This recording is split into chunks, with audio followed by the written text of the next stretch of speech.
প্রয়োজনে বিভিন্ন স্থানে গাছ কাটা চলছেই। অনেক সময় আন্দোলনের মুখে বন্ধ হয়েছে গাছ কাটা, তবে পরবর্তীতে সেটা আবারও শুরু হয়। এ নিয়ে বিস্তারিত জানাতে চট্টগ্রাম থেকে যুক্ত হচ্ছেন সহকর্মী হোসেন জিয়াদ, আর যশোর থেকে যুক্ত হয়েছেন সহকর্মী রিপন। হোসেন জিয়াদ, শুরুতে আপনার কাছে জানতে চাই যে সারা বছরই কিন্তু গাছ কাটা চলে, কিন্তু এবার এই তীব্র তাপপ্রবাহের কারণে এই বিষয়টি সামনে এসেছে। কোনো উন্নয়ন কাজের অংশ হিসেবে আপনি চট্টগ্রামে কোনো গাছ কাটা দেখছেন কিনা? যদি সেটা হয়েও থাকে, গাছকে রক্ষা করে সেই উন্নয়ন কর্মকাণ্ড আবারও অন্য কোনো উপায়ে আসলে করা যেত কিনা?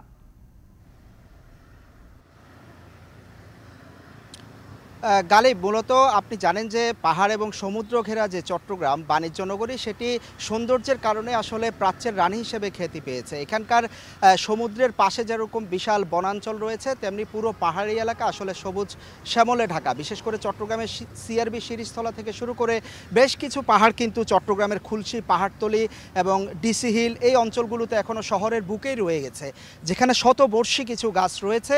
অসংখ্য পশু পাখি সহ জীববৈচিত্র্যের অভয়ারণ্য রয়েছে এই পাহাড়গুলোকে ঘিরে। কিন্তু যেটি বলছিলাম যে উন্নয়নের কথা আসলেই কিংবা কোনো অবকাঠামো সম্প্রসারণের কথা আসলেই যেটি কথা উঠে আসে যে সেখানে কি পরিমাণ গাছ আসলে কাটা যাবে। গেল এক দশক ধরেই কিন্তু আমরা এই চিত্র দেখেছি। নানা উন্নয়নের কারণে এখানে যে বিপুল পরিমাণ গাছ কাটা গেছে সেটি কিছু পরিসংখ্যান দিলে আপনি বুঝতে পারবেন। একটু বলি যে এখন যে চিত্রটি দেখছেন এটি চট্টগ্রামের একেবারে কেন্দ্রস্থল কাজিরদেউরি মোড় এলাকায় চমৎকার একটি শিশু পার্ক এখানে ছিল। সেটি মালিকানা বিরোধের কারণে মূলত এই শিশু পার্কটি ভেঙে ফেলা হয়েছে এবং সেখানে উন্নয়ন কার্যক্রম পরিচালনা করার জন্য প্রায় 6 মাস আগে কিছু গাছ কাটা হয়েছিল, যেখানে বেশ পুরনো কিছু গাছও কাটা হয়েছে। পরে এখানে পরিবেশবাদী যারা রয়েছেন, বিভিন্ন স্কুল কলেজের শিক্ষার্থীরাও এসে বেশ কয়েকদিন আন্দোলন করার পর সেটি এখন কিছু গাছ আসলে রক্ষা পেয়েছে, বাকি গাছগুলো কাটা অবস্থায় সেভাবেই এখনও পড়ে আছে। এই দৃশ্য আসলে বিভিন্ন জায়গায় দেখতে হয়। কিছুদিন আগেও আপনি জানেন যে চট্টগ্রামের সিআরবি শিরিষতলায় যে এলিভেটেড এক্সপ্রেসওয়ে নির্মাণের একটি র্যাম্প নির্মাণকে কেন্দ্র করে 50টি শতবর্ষী গাছ কাটার কথা উঠে আসায় সেখানেও বেশ জোরালো আন্দোলন করেছে পরিবেশবাদীরা এবং পরবর্তীতে সেটি সংশোধনের কথা বলছে সিডিএ।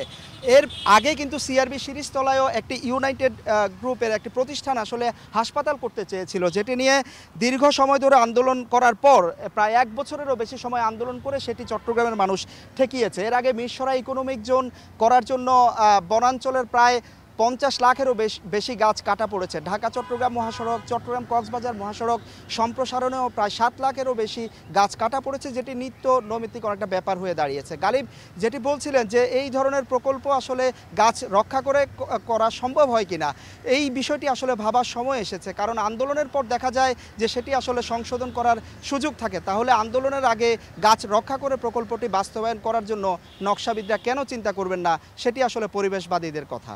গালিব, এবারে আমরা একটু রিপনের সঙ্গে যুক্ত হতে চাই। রিপন আছেন যশোরে। রিপন, যশোরে অনেক শতবর্ষী গাছ, বিশেষ করে যশোর থেকে বেনাপোল পর্যন্ত যে শতবর্ষী গাছ, সেই গাছগুলো কিন্তু কাটার এক সময় সিদ্ধান্ত হয়েছিল রাস্তা প্রশস্তকরণ হিসেবে। এখন আসলে কি ধরনের বিশেষ উদ্যোগে এই গাছগুলো রক্ষার উদ্যোগ নিয়েছে প্রশাসন?